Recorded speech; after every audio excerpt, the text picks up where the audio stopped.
sempre vai existir, a tendência é piorar. Cada dia que passa, uma igreja nova surge sem autoridade central, não tem uma doutrina centralizada, não tem um catecismo, não tem um magistério. Ou seja, é populismo religioso. Como que uma igreja evangélica cresce? Populismo religioso. Beleza. E aí, a gente tem a figura do Miguel, que é o reflexo dos nossos tempos. Não tem coisa que defina mais o protestantismo do que a figura do Miguel.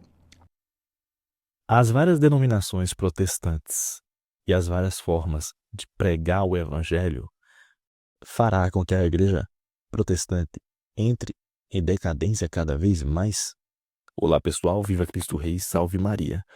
Nesse vídeo eu vou abordar essa questão da igreja protestante, das igrejas evangélicas, a partir de um vídeo de um canal que eu encontrei, que é de um rapaz que ele sempre fez vídeo para concurso.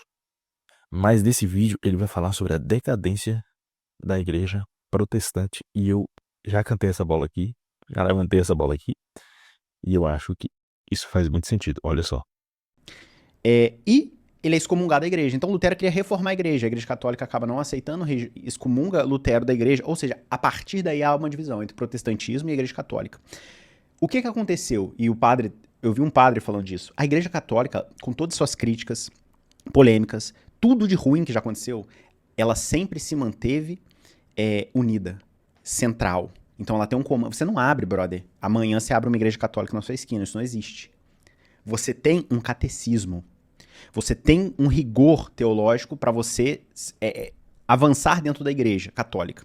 O protestantismo, desde Lutero, ele foi completamente fragmentado. O protestantismo ele nunca conseguiu ter uma unidade. Então, no Brasil, principalmente, que desde 2003 você tem uma lei de liberdade religiosa, que também tem isenção de impostos, etc., qualquer pessoa pode criar um CNPJ de uma igreja e abrir sua igreja hoje evangélica. E é por isso que você vê tanta igreja evangélica. Por quê? Porque você pode dar o nome que você quiser. A igreja é da filosofia. Filosofia é amor. Eu posso simplesmente fazer um CNPJ e criar. E acabou-se. Isso destruiu o protestantismo, na minha visão, né? Porque a igreja católica permanece unida com todas as críticas. Não tô redimindo a igreja católica de nada. Todas as críticas, ela tem um catecismo, ela tem uma tese que ela defende, ela tem uma autoridade central, que seria o Papa. Você tem ali você não abre uma igreja católica e fala a abobrinha que você quiser, meu amigo. Diferente do protestantismo. Você abre a igreja que quiser, prega a teologia que você quiser e várias pessoas vão se identificar. Então, ao longo da história, a gente tem as testemunhas de Jeová, tem a Adventista Sétimo Dia, tem Deus é Amor, a Igreja Quadrangular, tem a Metodista, tem a Batista. Olha a quantidade de denominações que foram sendo criadas justamente porque você não tem uma unidade teológica.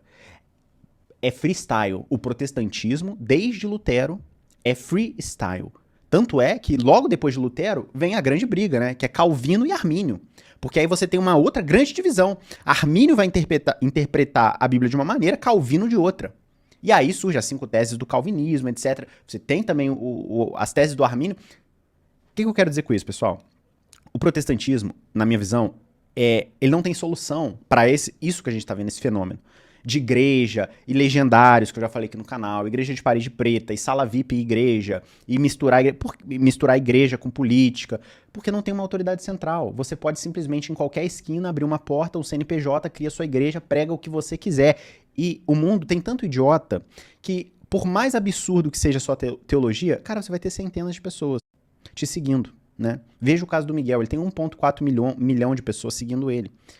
E algumas estão ali pelo meme, claro, mas muitas acreditam mesmo que ele é um grande profeta. E o meu ponto aqui não é a gente discutir a questão da profecia, se ele é profeta, se é Deus ali. Isso aí não é minha análise aqui na filosofia, particularmente. Então, o primeiro ponto que eu quero falar é que o protestantismo, isso aí sempre existiu, sempre vai existir, a tendência é piorar. Cada dia que passa, uma igreja nova surge sem autoridade central, não tem uma doutrina centralizada, não tem um catecismo, não tem um magistério. Ou seja, é populismo religioso. Como que uma igreja evangélica cresce? Populismo religioso.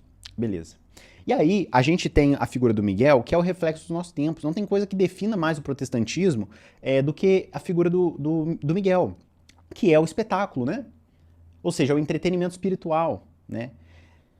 A performance, ou seja, ele tá pregando e tem uma pessoa, um social media dele, digamos assim, filmando tudo em 4K, num iPhone de alta resolução.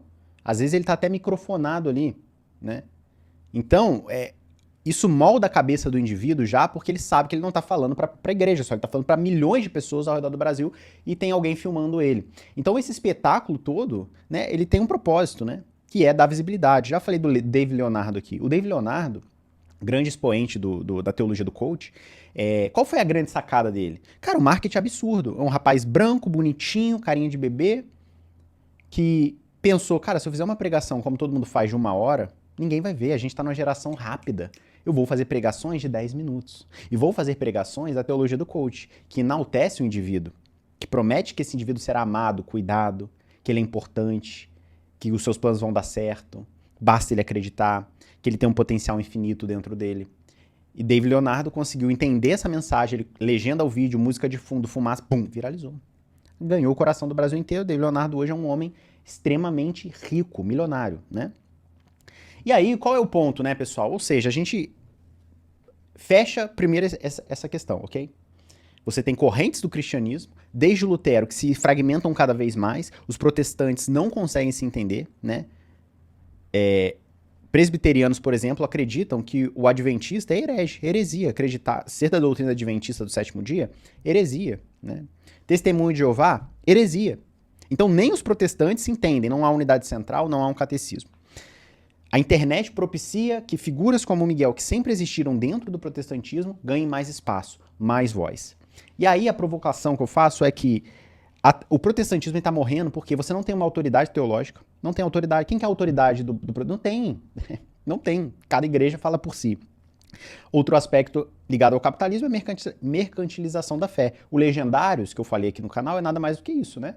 Você tem ali um pacote de experiências que custa a partir de R$ 1.500 e que promete que você terá uma grande experiência com Deus, né? Ou seja, não é uma experiência com outros homens, não é uma experiência com a natureza, é uma experiência transcendental com o divino, mas você precisa pagar 1.500 e passar esses 2 dias na montanha com a gente, né? Ou seja, há um esvaziamento de sentido nessa sociedade. Diferentemente da Igreja Católica, que tem uma tradição, apesar das suas diferenças em muitos lugares do mundo, as suas regionalidades, até mesmo os grupos, até mesmo o sedvagantismo, teologia da libertação, enfim, apesar dessa coisa toda, desses meandros todos, dessa miscelânea toda que envolve a Igreja Católica tem uma unidade, né? Sempre vai correr, por mais que você tenha dúvida sobre alguma coisa, você vai lá procurar onde? No catecismo e na tradição, não só na Bíblia. A Bíblia também é um norte, evidentemente.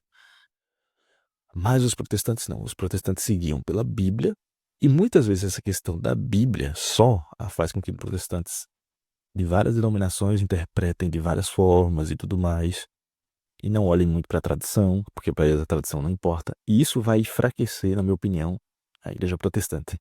Essas diferenças, além dessas diferenças, mas essas brigas internas, essas formas variadas e caricatas de pregar o evangelho. E eu digo mais ainda, outro detalhe que eu ia trazer. 2030 tem notícias que dizem que a igreja protestante irá ultrapassar as católicas. Na minha opinião, não vai. Esse cenário já está mudando no mundo todo, inclusive no Brasil, na Europa também. Claro que daqui 5 anos, esse canal nasceu há 2 anos, eu comecei a gravar mais vídeos agora, daqui 5 anos, 2030. Em 2030 nós vamos ver como esse canal estará, como, se Deus quiser, eu estarei vivo para ver isso, como estará as coisas em 2030 em relação aos números, às pessoas que estão buscando a Deus. Por quê? Porque isso é importante. Porque 2030 também tem a agenda 2030, questão de nova ordem mundial, essas coisas que vão acontecer assim entre 2025, 2030, 2031 são muito importantes. E eu creio que a Igreja Católica vai fortalecer cada vez mais, e essas diferenças, essas brigas, essas formas variadas de pregar o evangelho, essas coisas caricatas, com o avanço da internet, com o avanço da tecnologia nas redes sociais, vai mostrar cada vez mais que a igreja protestante, essas diferenças entre igrejas protestantes, elas não se sustentam, não vão se sustentar. Salve Maria, Deus abençoe, viva Cristo Rei. O que você acha? Compartilha e até mais.